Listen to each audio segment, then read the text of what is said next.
샬롬, 한 주 동안 주님의 은혜 가운데 평안하셨습니까? 예배의 자리로 나오신 여러분들을 사랑하고 축복합니다. 이 아침에 주신 하나님의 말씀은 빌립보서 2장 19절에서 30절까지의 말씀입니다. 빌립보서 2장 19절에서 30절까지의 말씀 합독하도록 하겠습니다. 내가 디모데를 속히 너희에게 보내기를 주 안에서 바람은 너희의 사정을 알므로 안위를 받으려 함이니 이는 뜻을 같이하여 너희 사정을 진실히 생각할 자가 이밖에 내게 없음이라.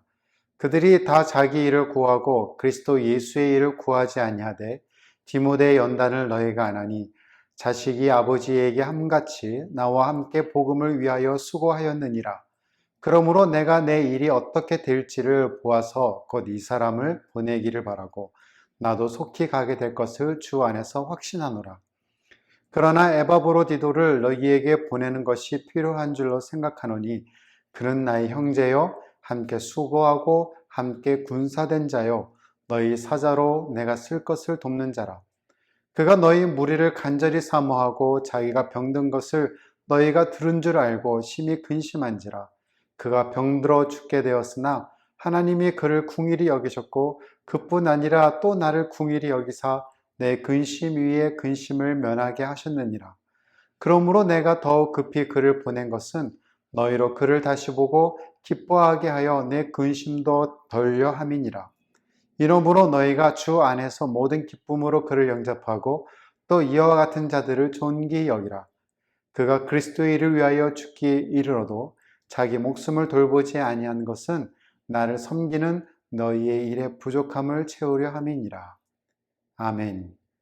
한국 족포 영화 중에 한석규, 최민식, 이미연, 송강호 그리고 박성면 배우들이 출연해서 그들만의 독특한 캐릭터를 잘 보여준 작품이 하나 있었습니다. 1997년작인데요. 제목은 넘버 3입니다. 삼류 깡패, 삼류 검사, 삼류 청부 살인업자, 그리고 삼류 시인. 이 삼류들의 인생을 다룬 이야기입니다.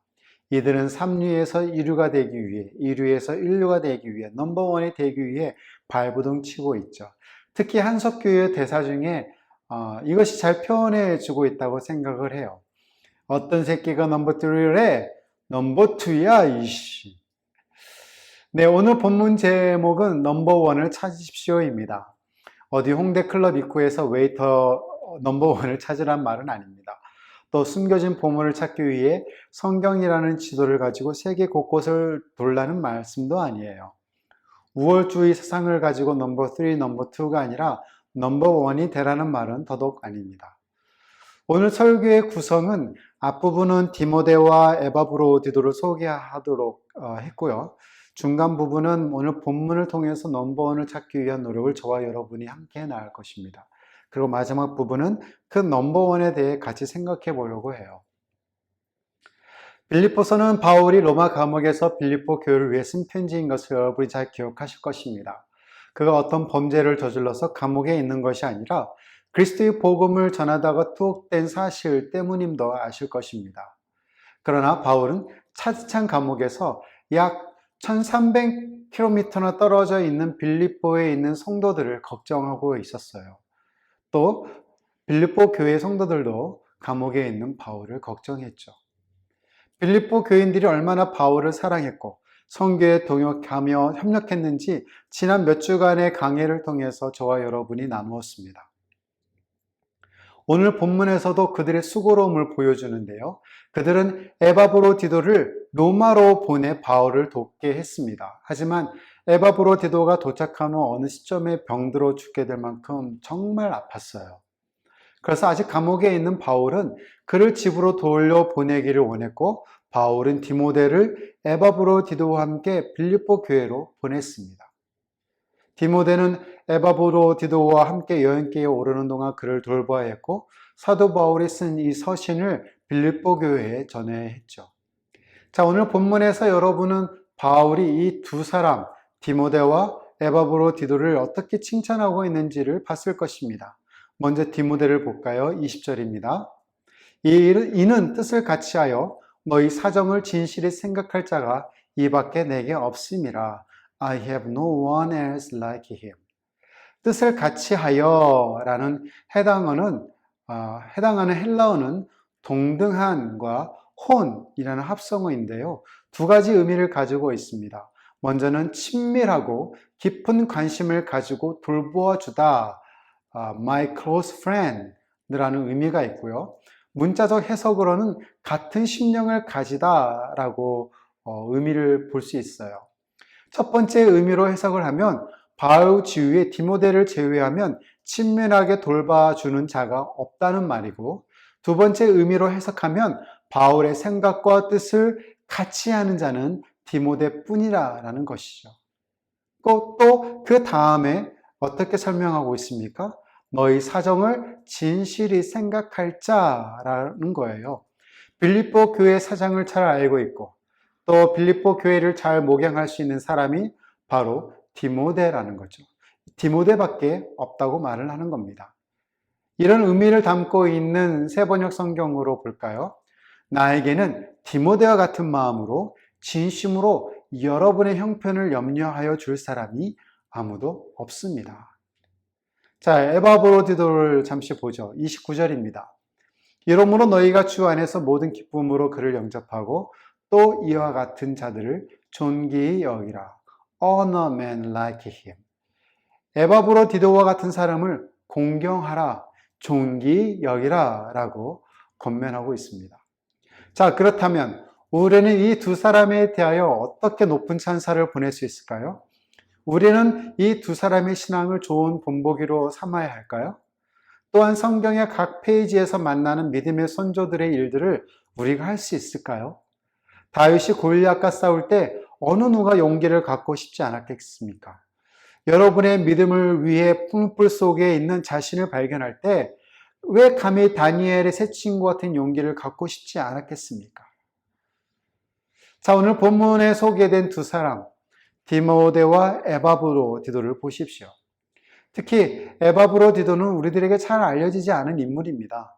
바울은 저와 여러분에게 그를 잘 설명해 주고 있는데요. 25절입니다. 그러나 에바브로디도를 너희에게 보내는 것이 필요한 줄로 생각하노니 그는 나의 형제요 함께 수고하고 함께 군사된 자요 너희 사자로 내가 쓸 것을 돕는 자라. 5가지 중요 단어들로 열거하면서 에바브로디도를 소개했습니다. 첫 번째는요, 나의 형제라는 거예요.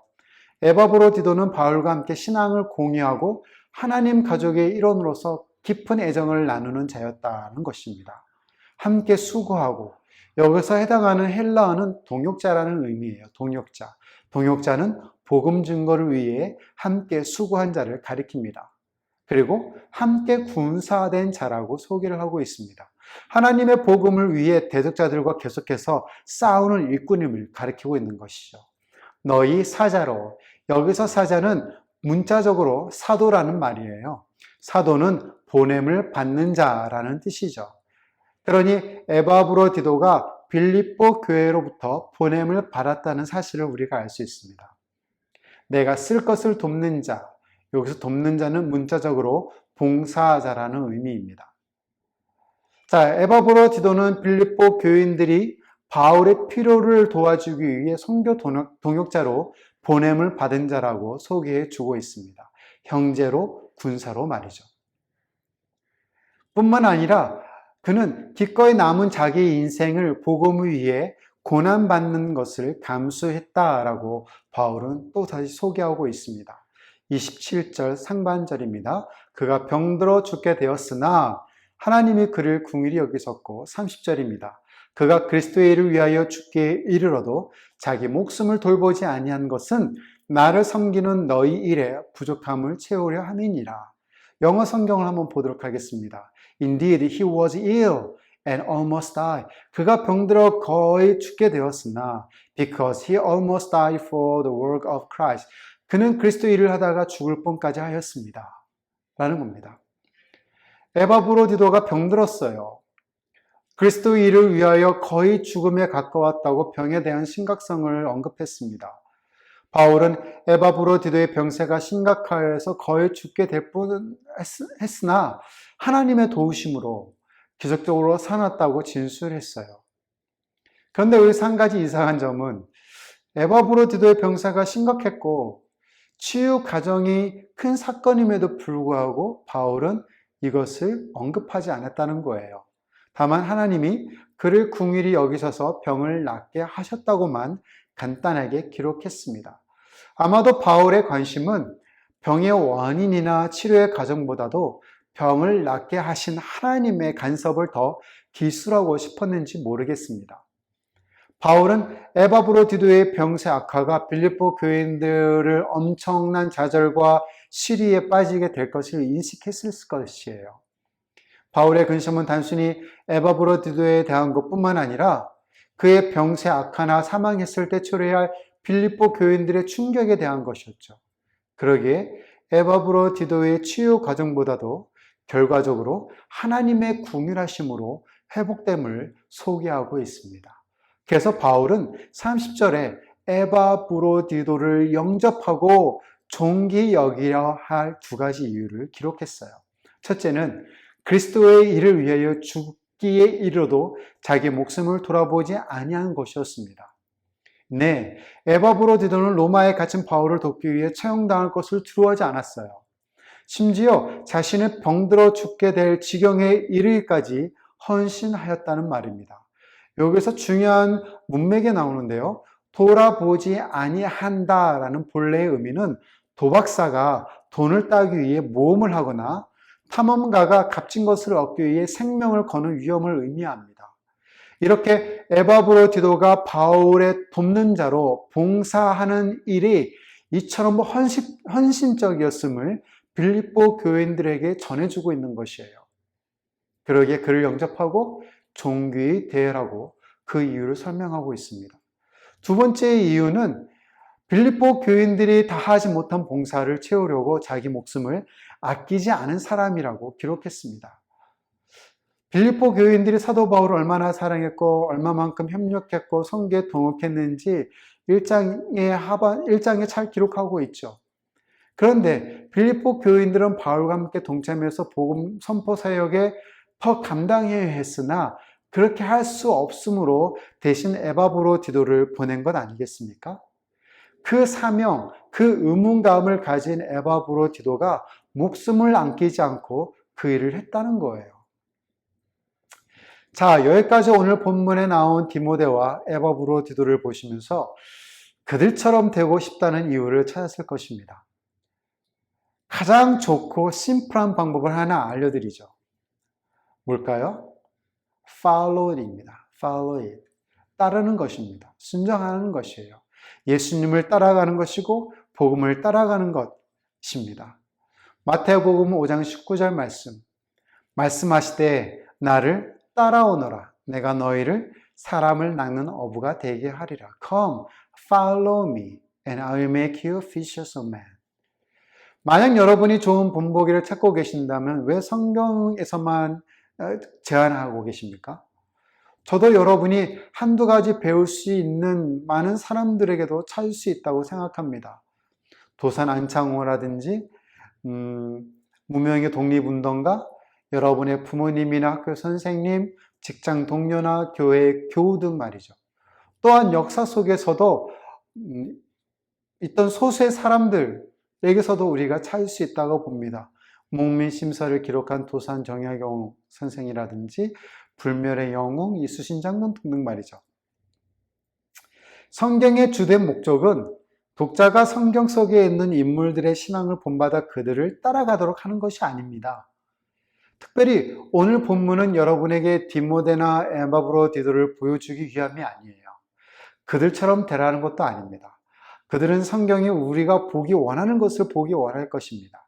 그리고 그들은 결과적으로 우리가 예수 그리스도를 보기 원할 것이에요. 이것이 바로 빌립보의 9절의 요점입니다. 성경 전체가 그러하듯이 바울은 디모데와 에바브로디도를 통해서 여러분이 예수님을 보기를 원하고 있습니다. 그렇다면 오늘 본문 중에서 여러분은 예수님을 어느 구절에서 찾아보셨습니까? 디모데와 에바브로디도가 그리스도를 위해 한 일보다 오히려 예수님께서 그들에게 하신 일이 더 많습니다. 하지만 오늘 본문에서는 하나님에 대한 언급은 단 한 번 나옵니다. 27절. 그가 병들어 죽게 되었으나 하나님이 그를 긍휼히 여기셨고 라는 거예요.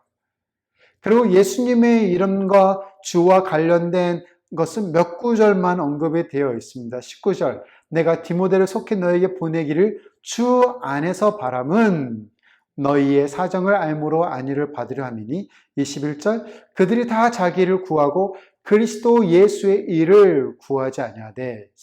29절, 이러므로 너희가 주 안에서 모든 기쁨으로 그를 영접하고 또 이와 같은 자들을 존귀 여기라. 30절, 그가 그리스도의 일을 위하여 죽게 이르러도 자기 목숨을 돌보지 아니한 것은 나를 섬기는 너희 일에 부족함을 채우려 함이니라. 자, 몇 구절 안 되잖아요. 그러기에 여러분이 이 본문에서 예수님을 찾아보고 싶다면 할 일이 별로 없을 것 같아요. 하지만 다른 각도에서 접근하면 어떨까요? 디모데와 에바브로디도 두 사람의 마음에서 예수님의 사역의 증거를 찾아본다면 어떨까요? 그들에게는 분명히 다른 사람들과 구별되는 독특한 무언가가 있습니다. 먼저 에바브로디도입니다. 감옥에 있는 바울의 필요를 돌보기 위해 기꺼이 빌립보 교회에서 로마로 파견되었어요.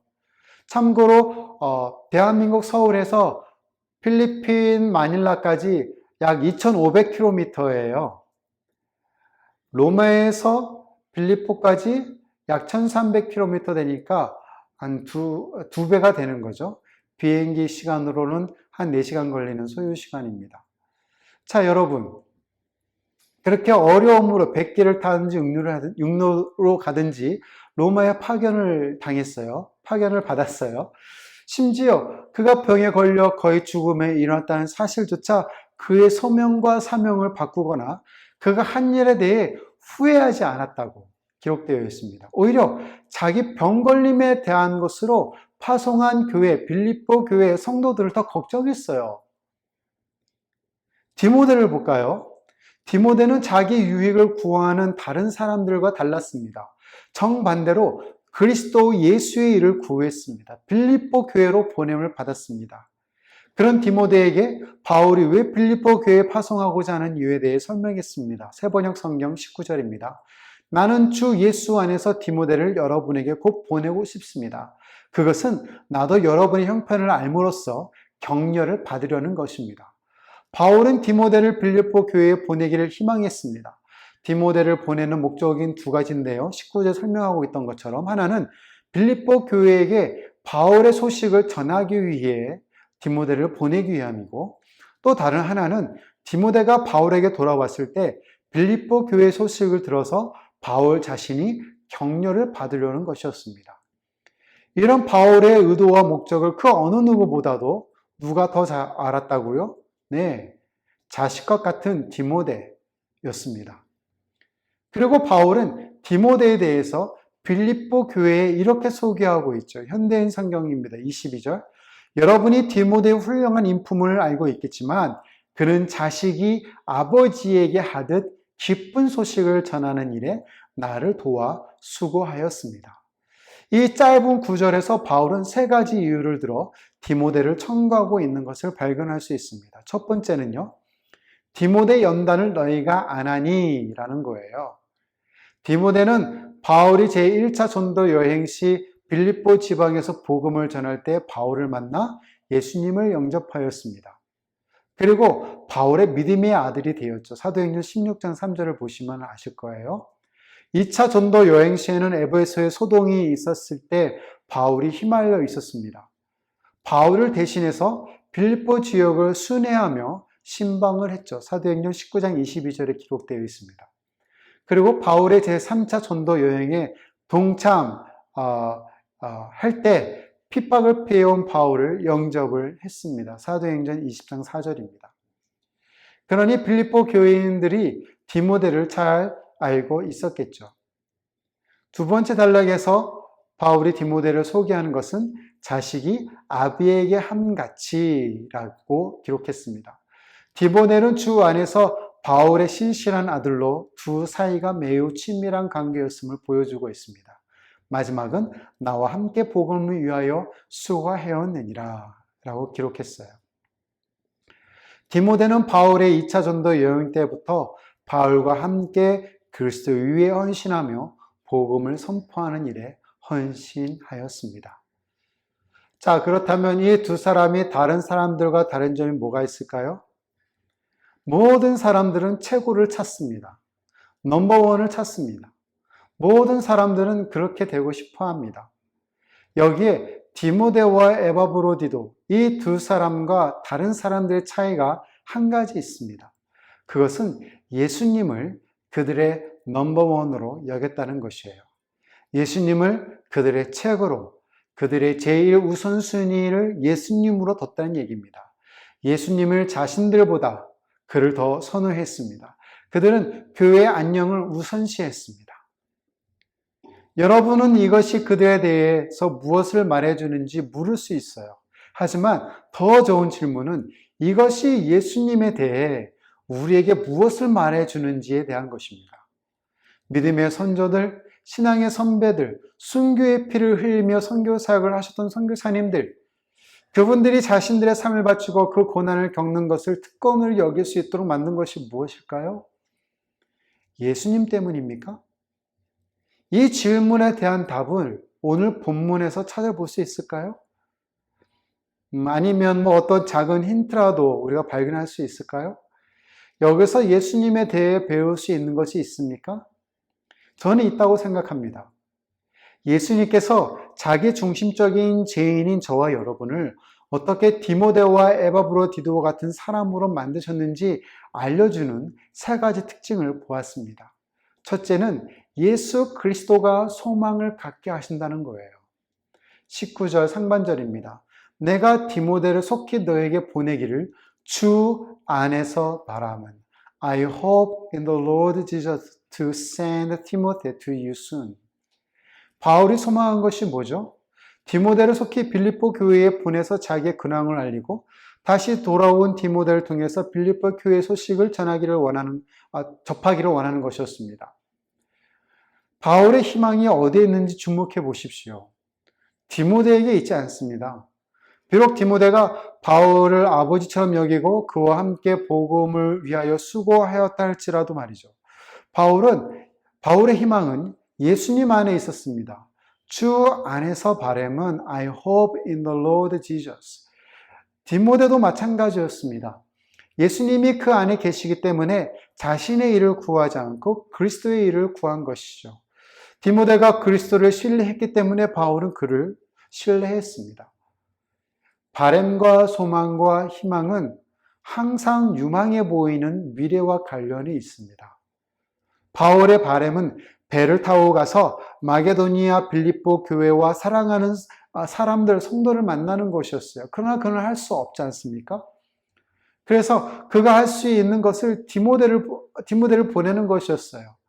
그리고 그는 믿음의 아들 디모데를 통해 복음에 확장할 수 있기를 그리스도 안에서 소망했습니다.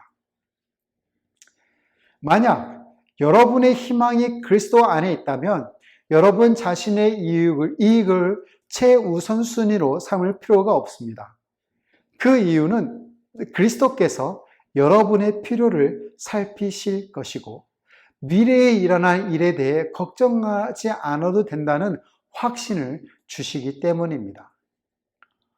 코로나 감염자가 델타 바이러스로 인해서 계속 증가하고 있는 상황 속에서 어떻게 하루하루를 잘 버텨야 할지, 다음 달 월급은 받을 수 있을지, 다음 달 상가 임대료는 날파할 수 있을지 우리는 염려가 되고 있습니다.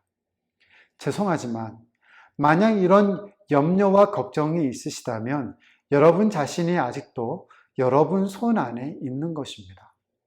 그러나 여러분이 예수님의 손에 여러분의 자신을 맡길 수 있다면, 만약 여러분의 소망이 주님께 있다면 여러분보다 더 큰 어떤 것에 여러분의 자신을 자유롭게 드릴 수 있습니다. 사랑하는 주님께 말이죠. 여러분을 보살피고 계시는 주님께 말이죠. 확신을 갖고 기쁨 속에서 주님과 함께 살아가시기를 축원드립니다. 삶과 마음을 변화시키는 첫 번째 특징은 바로 예수 그리스도 안에서 소망이 일어나는 것입니다. 두 번째는 예수 그리스도 안에 확신이 있다는 것입니다. 24절. 나도 속히 가게 될 것을 주 안에서 확신하노라. And I am confident in the Lord that I myself will come soon. 이 구절은 바울의 자신의 열망을 기록했어요.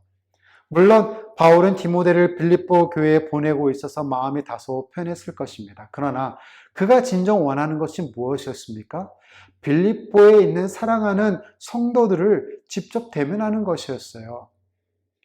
WEB 성경 버전에서 이렇게 기록했습니다. I trust in the Lord that I myself also will come shortly. 나도 곧 가게 되리라는 것을 주님 안에서 신뢰합니다. 라고 말입니다. 바울 자신의 미래에 대한 계획이 주님의 계획과 바람에 따라 결정되는 것임을 시사하고 있는 것이에요. 바울 자신의 미래의 문제가 자신이 해결할 수 있는 것이 아니라 그리스도께 달려 있음을 인정하는 것입니다. 바울은 앞으로 일어날 모든 일에 대해 예수님을 전적으로 신뢰하고 있습니다. 그가 그렇게 하는 이유는 그리스도가 그의 신뢰를 받기에 합당하기 때문입니다. 여러분, 혼자 일어날 수 없을 것 같은 환경에서도 못자국 난 주님의 손만을 결코 놓지 마십시오. 현재 좌절과 실패, 그리고 미래에 대한 불안이 있다고 하여도 끝까지 주님을 신뢰하십시오. 마지막 특징 세 번째는 그리스도의 일을 위하는 것입니다. 30절. 그가 그리스도의 일을 위하여 죽게 이르러도 자기 목숨을 돌보지 아니한 것은 나를 섬기는 너희 일의 부족함을 채우려 함이니라. 여기서 바울은 그리스도의 일을 언급했습니다. 에바브로디도가 그리스도의 일을 위하여 죽음에 가까워 그의 목숨을 걸었다고 말을 합니다. 그렇다면 한 번뿐인 삶, 한 번뿐인 인생을 그리스도를 위해 바칠 수 있겠습니까? 아니, 그리스도의 일이 그렇게 가치가 있는 것입니까? 만약 그것이 여러분의 목숨을 걸 만한 가치가 있다면 그것이 여러분에게 그리스도에 대해 무엇을 말해주고 있는 겁니까? 그것이 인생의 그 어떤 것보다도 심지어 생명보다 훨씬 더 가치가 있는 것입니까? 여러분이 언제 생명을 기꺼이 바칠 수 있겠습니까? 여러분이 언제 희생하며 삶을 사실 수 있겠습니까? 소중하다고 여길 때, 가치가 있다고 판단될 때 그것들을 지키기 위해서 아닐까요? 가족의 구성원으로서, 사랑하는 부모님을 위해서, 아내와 남편을 위해서, 자녀들을 위해서 말이죠. 또 사명자로서 국방과 치안과 소방과 의료 등 소중한 국민의 생명을 지키기 위해서 말이죠.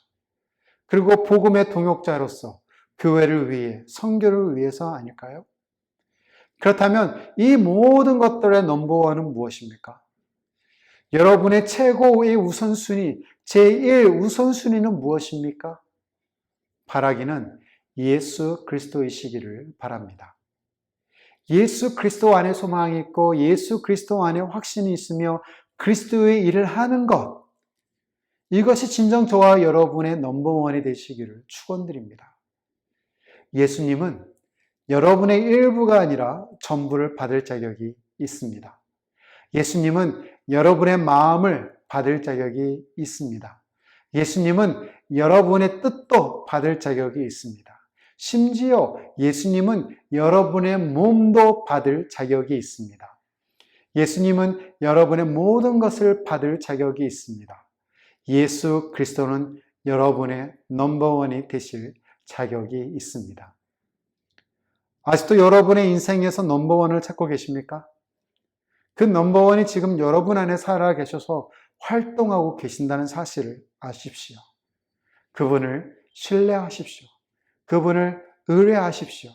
그분 안에 소망을 두십시오.